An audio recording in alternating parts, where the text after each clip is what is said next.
ஜீவவசனம் கூறுவோம், சகோதரரே சேர்ந்தே எக்காலம் ஊதுவோம். கர்த்தருடைய நாமம் உயர்த்தப்படுவதாக. கிறிஸ்துவுக்குள் அன்பானவர்களே, இந்த நாளிலும் ஜீவ வார்த்தை ஒன்றை நாம் கேட்போம். பிலிப்பியர் 3வது அதிகாரம் 11ஆம் வசனம் இப்படி சொல்லுகிறது: அவருக்காக எல்லாவற்றையும் நஷ்டமென்று விட்டேன், குப்பையுமாக எண்ணுகிறேன். ஆண்டவர் சொல்லுகிறார், அவருக்காக. எவருக்காக?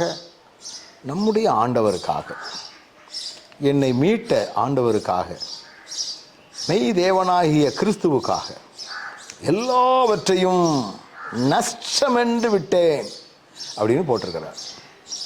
பவுலை போல ஒரு அர்ப்பணிப்புள்ள ஊழியர்களை பார்ப்பது ரொம்ப ரொம்ப கஷ்டம்.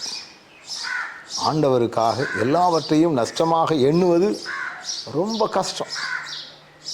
அவரை போல சிறந்த கல்விமான் யாரும் இருக்க முடியாது. அவரை போல வசதியானவர்கள் யாரும் இருக்க முடியாது.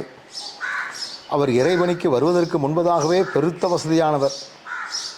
இந்த காலங்களிலே ஊழியத்திற்கு வந்த பிற்பாடு தான் வசதிகள் என்று ஒன்று வருகிறது. ஆனால் அவர் அப்படியல்ல. நல்ல வசதியோடு இருக்கும் பொழுதே ஆண்டவருக்கென்று நஷ்டம் என்று எண்ணுகிறார்.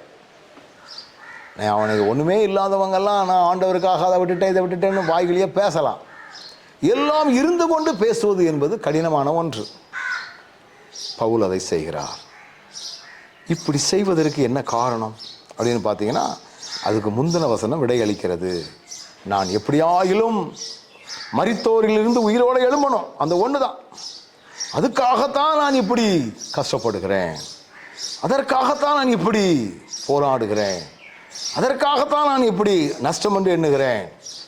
மரித்த பிற்பாடு ஒரு வாழ்க்கை, டெம்பரவரி உலகத்தில் இருந்து கொண்டிருக்கிற நாம், இந்த உலகம்தான் சதம் என்பது அல்ல. நித்திய வாழ்வுக்கு நான் என்னை தகுதிப்படுத்தணும். அதுக்காக நான் எதையும் நஷ்டம் என்று எண்ணுகிறேன். சகைவு அப்படி தான் எண்ணினான். ஆண்டவரே, நாளத்தனையா திருப்பி கொடுக்குறேன், உம்முடைய உறவு போதும், நீர் போதும், இயேசு போதும் எனக்கு. இந்த அனுபவத்தோடு ஆண்டவரை பின்பற்றுவோமா? நல்ல ஆண்டவரே, உமக்காக இன்னைக்கு நஷ்டமென்று எண்ணக்கூடிய மக்கள் குறைவு. இயேசுவை பின்பற்றினால் என்ன கிடைக்கும் என்கிற எதிர்பார்ப்போடு ஓடுகிற மக்கள் மத்தியில் உமக்காக நாங்கள் எதையும் நஷ்டப்பட்டு நாங்கள் இந்த உலக வாழ்வை குப்பையாக எண்ணி மெய் வாழ்வுக்கு நேராக எங்களையும் அனைவரையும் திருப்புகிறவர்களாக நாங்கள் மாற்ற நீர் எங்களுக்கு கிருபை செய்தரணும்.